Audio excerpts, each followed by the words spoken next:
दोस्तों, मेरा नाम राशिद ज़हीर है और आप देख रहे हैं मेरा न्यूज़ चैनल जिसका नाम है राशिद ज़हीर ऑफिशियल 2। आपसे गुजारिश है चैनल को सब्सक्राइब ज़रूर कर लें। अगर फेसबुक पर देखते हैं तो जाइए यूट्यूब पर और @ राशिद ज़हीर ऑफिशियल 2 लिखें और चैनल को सब्सक्राइब कर लें।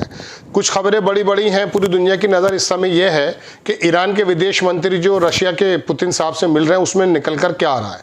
पूरा स्टेटमेंट तो बाहर आया नहीं है, लेकिन मुलाकात के बाद दोस्तों कुछ पुतिन की तरफ से बातें आई हैं जिसके अंदर अमेरिका के उस एक्शन को उन्होंने अनजस्टिफाई कहा है। दुनिया के बड़े बड़े अखबार जो राइटर्स हैं, ब्लूमबर्ग है और अल जज़ीरा है, वहाँ से मैं आपको खबरें देने की कोशिश करूँगा। लेकिन कुछ खबरें ये भी हैं कि ईरान पर बहुत बड़ा हमला इसराइल की तरफ से हुआ है। अल जज़ीरा के मुताबिक अगर कहें तो पिछले 2 घंटों में 100 से ज़्यादा स्ट्राइक्स ईरान पर जो है इसराइल ने कर दी हैं। गोया के कल का बदला शायद वो पूरी तरह से लेना चाहता है। उसके कुछ एयरपोर्ट्स को भी तबाह करने की बात है, यूनिवर्सिटी और जेल और कई जगह ऐसे हैं कि बड़े बड़े नुकसान हैं। अब ईरान में चूंकि इंटरनेट दोस्तों बंद है तो बहुत ज़्यादा खबरें नहीं आ रही हैं, लेकिन जो अल जज़ीरा है और दुनिया के कुछ आउटलेट्स हैं उन्होंने जो खबरें छापी हैं वो आपके सामने पूरी बढ़कर बताऊंगा। दूसरी खबर कुछ सफारती एतबार से यह है कि अमेरिका के एक अखबार ने लिखा कि उनकी टेंशन ये है कि वो 400 किलो जो यूरेनियम था वो चला कहाँ गया है। चूँकि बाकायदा दुनिया के बड़े बड़े लोगों ने कहा कि अगर ये इतना बड़ा हमला हुआ था, जैसा कि दिखाया भी गया है, सैटेलाइट इमेजेस से पता चला कि वाकई वो बड़े हमले थे। आप खबर देखेंगे दोस्तों, ये न्यूयॉर्क टाइम्स से खबर है कि official conceded they don't know fate of the Iran's uranium, मतलब वो कहाँ गया, वो शायद अलग अलग करके कहीं छुपा दिया गया है। क्योंकि अगर वहाँ पर इतने बड़े लगभग 180 या 200 फीट के नीचे अगर अमेरिका ने वो इस प्रकार की बमबारी की है तो उसके कुछ ना कुछ तो तवानाई ताबकारी तो निकल कर आनी चाहिए थी, लेकिन वो आई नहीं है। तो इसका मतलब यही है कि वो जो क़यास लगाए जा रहे थे शायद वो ठीक हो। दूसरी बात दोस्तों, खबरों की तमाम बातें निकली, 37 घंटे की लगातार परवाज भर के जो अमेरिका के ये बॉम्बर्स आए हैं, ये बेसिकली 14 निकले थे। 37 घंटे 2 बार इनको फ्यूल किया गया हवा में, कहीं रुके नहीं थे ये, 7 दूसरी तरफ चले गए थे और 7 ले आकर के वहाँ पर जो मैं आपको बता रहा हूँ जो उसकी न्यूक्लियर प्लांट थे उस पर हमला हुआ। तीनों पर एक जगह 12 बम बताए जाते हैं, एक जगह 2 बताए जाते हैं, टोटल 14 बम मारे गए। 30,000 15,000 कोई 18,000, मतलब इस तरह की बातें निकल कर आ रही। इतने केजी के बम जब पौने 200 या 150 किलो नीचे जा करके उसने तबाही मचाई होगी तो क्या हुआ होगा। लेकिन ऊपर से तो नज़र आ रहा है अभी ज़्यादा कुछ दिखाई दिया नहीं है, तो ये अमेरिका के लिए बड़ी चिंता की बात है। ट्रंप साहब की तरफ से कुछ खबरें हैं, कुछ अल जज़ीरा की खबरें, वो मैं आपको दिखाना शुरू कर देता हूँ। दोस्तों आप मेरे साथ कुछ देर बने रहिए। ये अल जज़ीरा की खबर है कि raids on military sites, Iran ने भी बड़े ज़बरदस्त हमले किए हैं ईरान पर, उस पर इसराइल पर। इसराइली आर्मी कंफर्म बताया कि ईरान की जो डिफेंस शॉट डाउन कर दिए गए इसराइली ड्रोन्स। ये ईरान ने जो हमला किया है इसराइल की इलेक्ट्रिसिटी कॉरपोरेशन पर, वहाँ पर कुछ घरों में बताया जाता है हज़ारों की तादाद में बिजली जो है बाधित हो गई है। ये इसराइल की मीडिया है, अल जज़ीरा ने छापा कि 9 rockets were fired central southern Israel Jerusalem, new warning missiles being launch from Iran. एक जगह 9 हैं ये रॉकेट्स, एक जगह 15 बताए जाते हैं। कुछ मिसाइल्स के नाम है जो नए तरह की ईरान ने इस बार मारी है। सुबह में जो उन्होंने अपना ये 21वां वेव जो है नहीं डाला, लेकिन थोड़ा देर के बाद उन्होंने उसको स्टार्ट किया था। खबर देखें, ईरानियन मिसाइल फेल इन अशदोद एरिया, अशदोद के अंदर हमला हुआ। अल जज़ीरा की खबर दिखा रहा हूँ। मेहर न्यू एजेंसी है, इसको अल जज़ीरा ने कोड किया कि जो IRGC है उसने यूज़ किया solid and liquid fuelled missile suicide drones in 21st wave of its strikes. जो उन्होंने अपनी 21वीं वेव्स में स्ट्राइक्स की है उसके अंदर इस तरह की चीज़ों का इस्तेमाल हुआ है। इसराइल का जो आर्मी रेडियो है उसने बताया दोस्तों कि एयरफोर्स ने currently launching raids on target. Tehran में हमले हुए हैं। ये large explosion in northern Israel में हुआ है। ईरान की जो मिसाइल्स हैं, ये सुबह की खबर है जो मैं आपको बता रहा हूँ, दोपहर की गालिबन। और दोस्तों दूसरी खबर दिखाता हूँ मैं आपके, स्पेन के फॉरेन मिनिस्टर हैं, अल जज़ीरा ने छापा है इसको कि I will ask European Union to agree immediate suspension of the trade agreement with Israel. उसने यूरोपियन यूनियन से कहा कि किसी भी तरह का ट्रेड एग्रीमेंट खत्म कर दिया जाए इसराइल का। I will ask European Union to impose sanction individual who reject 2 state solution. उसके ऊपर जो है सैंक्शन लगा दिया जाए चूंकि वो 2 स्टेट के रेजोल्यूशन को इनकार करता है। लेकिन इससे कोई मसला हल नहीं होता। पहले खबर देख लीजिए, ये डिमॉन्स्ट्रेशन चल रहा है न्यूयॉर्क के अंदर, ये अमेरिका के लोग दरअसल ट्रम्प साहब को भी थोड़ा सा क्रिटिसाइज कर रहे हैं कि उन्होंने ईरान पर किस प्रकार के स्ट्राइक कर दिए। ये राइटर्स की खबर है, लेकिन इसको छापा है दरअसल राइटर्स से जो है अल जजीरा ने, कि इसराइली आर्मी ने कहा कि we bombed 6 airports in the centre. Israel के ईरान के अंदर उन्होंने बमबारी की है 6 एयरपोर्ट्स पर। मोर देन 30,000 इसराइली हैव, इन्होंने फील्ड किया क्लेम। ईरान की जो बॉम्बिंग हुई थी उसकी वजह से जो 32,000 लोगों ने अपने मकान का हर्जाना जुर्माना दरअसल इसराइल की सरकार से मांगा है। स्टॉकहोम स्वीडन के अंदर और दूसरी जगहों के अंदर नेतन्याहू को लेकर के बहुत ज़्यादा डिमोन्स्ट्रेशन है। एक खबर और दिखाता हूं मैं आपको। ट्रम्प साहब जो है वो मीटिंग कर रहे हैं अपने सिक्योरिटी, जो नेशनल सिक्योरिटी उसके साथ, और वो रिवाइज कर रहे हैं कि एक्चुअली में कितना हमला हुआ है, क्या नहीं हुआ है। आईडीएफ भी हिट हुआ है दोस्तों, हाइफा हिट हुआ है।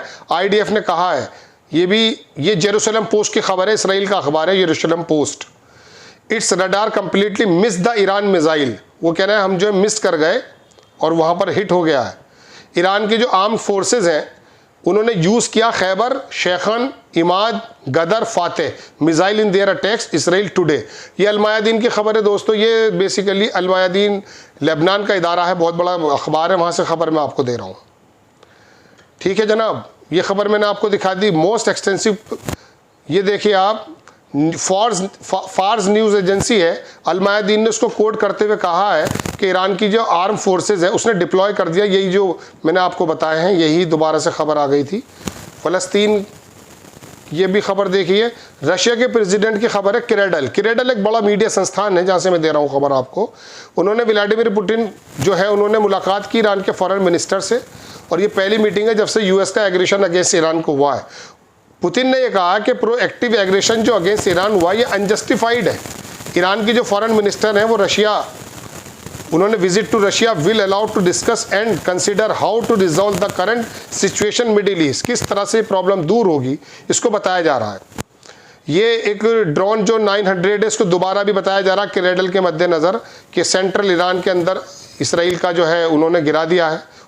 इसराइल के जो नेसेट मेंबर है मिनिस्टर हेरिटेज अमिचाई इलियाहू इनका नाम है, इन्होंने कंफर्म किया है I24 न्यूज़ को। ये भी बड़ा अदारा कि Israel is working with the opposition in Iran. Iran का जो अपोजिशन है उसके साथ वो कुछ काम कर रहा है, रिजीम चेंज करने की बात है। इसराइली मीडिया ने रिपोर्ट किया कि इसराइल ने ड्रॉप किया 100 bombs on Tehran in a Spain 2 hours. 2 घंटे के अंदर अंदर ये काम हुआ है। ये बात मैं आपको बता चुका हूँ। दूसरी खबर देखें, ये भी अल जजीरा की खबर, इसकी किरेडल की खबर है, सॉरी द किरेडल की। इसके अंदर मेडिकल जो साइंस कॉम्प्लेक्स है शाहिद बेहेश्ती यूनिवर्सिटी ईरान के अंदर, उस पर बमबारी की गई है। स्टेटमेंट आया है ईरान के इस्लामिक IRGC का।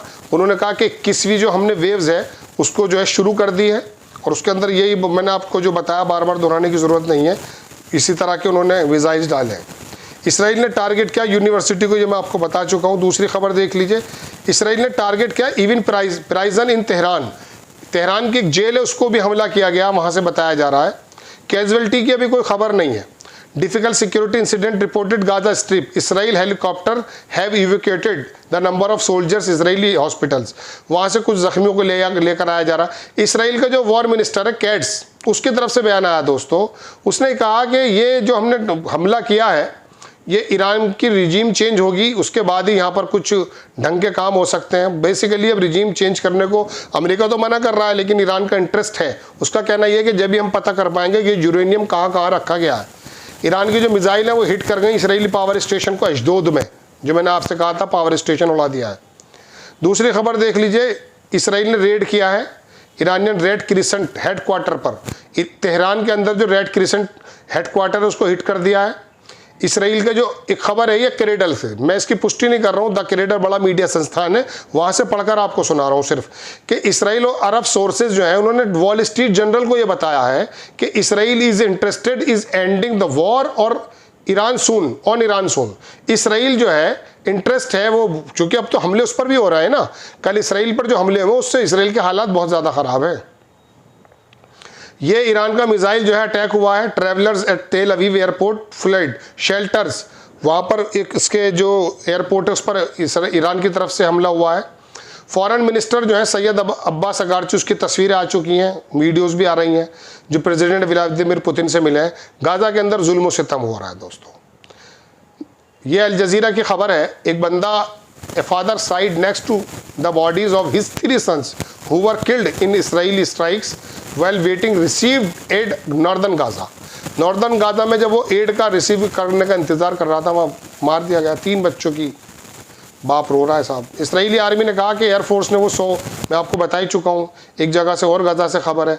इसराइली आर्मी का जो स्पोक्स पर्सन है, अल जज़ीरा की खबर दे रहा हूँ आपको, उन्होंने कहा कि we deepen our strikes on Tehran के अंदर बड़ा डीपली हमने हमला किया है, और वह हेडक्वार्टर जो IRGC का, उसको हमने फोकस किया था। उन्होंने कहा we shot down Iranian missile, हमने ईरान के मिसाइल्स भी शॉट डाउन कर दिए, बट उन्होंने कहा हमारा जो एयर डिफेंस सिस्टम है आर नॉट एब्सोल्यूट, उनका एयर डिफेंस सिस्टम अच्छा नहीं है। ये इसराइल के आर्मी स्पोक्स पर्सन का बयान है। Cause any casualty, Iran missile did not cause any casualty, कोई कैजुअलिटी नहीं हुई है, but attack rad base in center Iran 2 missiles launcher, ये हमले हुए हैं। ईरान की जो 15 मिसाइल बताई जा रही है, अल जज़ीरा की खबर है कि मैप के ज़रिए बताया जा रहा कि ईरान ने जो रिपोर्ट किया कि लॉन्चेस 15 मिसाइल एट इसराइल पर 15 वो मार दिए गए हैं। खैर, ये तो दोस्तों बात हो गई है जो ईरान और इसराइल का बहुत ज़बरदस्त हमला हुआ है। इसराइल ने बहुत तबाही की है ईरान के अंदर, इसमें कोई दो राय नहीं आज। लेकिन अब सिफारती बातें ये हैं दोस्तों कि ये जिस प्रकार से कल वहाँ पर हमला हुआ है, ईरान की उस न्यूक्लियर तंसीबात पर गड्ढे तो दिख रहे हैं, और नीचे जाकर के वो 100, 150, पौने 200 फीट जाकर जो भी तबाहकारी हुई होगी वो बहरहाल एक चर्चा का विषय बनी हुई है। लेकिन बात यह है दोस्तों कि अब इसराइल और अमेरिका की तरफ से कुछ इस प्रकार के इशारे आ रहे हैं कि वो ईरान को बातचीत की मेज़ पर लाना चाहते हैं, जबकि ईरान ने इस बात को इनकार कर दिया कि वो समय शायद निकल गया, ऐसी भी खबरें हैं। अब बात यह है कि रूस किस प्रकार से मदद करता है, चीन किस प्रकार से इस लड़ाई में साथ आता है। ईरान की अक्लमंदी यह है कि उसने अभी तक अमेरिका की किसी बेस को निशाना नहीं बनाया, वो दरअसल सिर्फ इसराइल पे कंसंट्रेट कर रहा है, और अमेरिका ने भी ये कहा कि जैसे हमला करके उन्होंने पूरा काम कर दिया, वो पीछे हो गए हैं। ये अक्लमंदी है अगर ईरान ऐसा करता है तो, लेकिन रूस के पूरे स्टेटमेंट आने के बाद ही पता चल पाएगा कि ऊँट किस करवट बैठेगा और ईरान क्या करेगा। ईरान के अंदर मैं आपको दोस्तों बता चुका हूँ बेइंतहा ताकत है मिसाइल्स वगैरह की, लेकिन एरियल ताकत उसकी ज़्यादा नहीं है। उस पर आकर अगर हमला करते हैं, अब 125 जहाज़ चले, 19 बॉम्बर हैं अमेरिका के पास, 14 बॉम्बर्स निकले, कल 37 घंटे का फ्लाई उन्होंने किया, लगातार कहीं रुके नहीं हैं। उनको 2 बार रिफ्यूल भी किया गया, 7 इधर चले गए, 7 ने आकर के बमबारी की है, उनको साथ दिया 125 विमानों ने, और बाकी अलग जो रिफ्यूल करने वाले लोग थे, विमान थे, वो ऐसा हमला उन पे किया। तो जाहिर सी बात है वो चूँकि एयर डिफेंस सिस्टम बहुत मजबूत नहीं है ईरान का, तो कुछ लोग ये भी कह रहे हैं कि इनकी रजामंदी से हुआ है, यही वजह कि वो वहाँ पर न्यूक्लियर साइट्स पर हमले करता रहा, तो ईरान ने किसी प्रकार का कोई तरदीद नहीं की, कोई जो है वो नहीं किया। बहरहाल अल्लाह जाने क्या हुआ है, लेकिन बहरहाल दुनिया कैसे मुहाने पर है। पार्लियामेंट से पास हो चुका है स्ट्रेट ऑफ हॉर्मुज़ का रास्ता बंद करने के लिए, सुप्रीम काउंसिल है उसकी, वहाँ से वो होते के साथ ही वो बंद हो जाएगा। उसके बाद दुनिया का देखिए क्या हल बनता है। आपको खबर कैसी लगी अपनी राय कमेंट्स बॉक्स में ज़रूर दीजिए, चैनल को सब्सक्राइब कीजिए। नेक्स्ट टाइम मैं किसी खबर के साथ हाजिर होता हूँ। जय हिंद।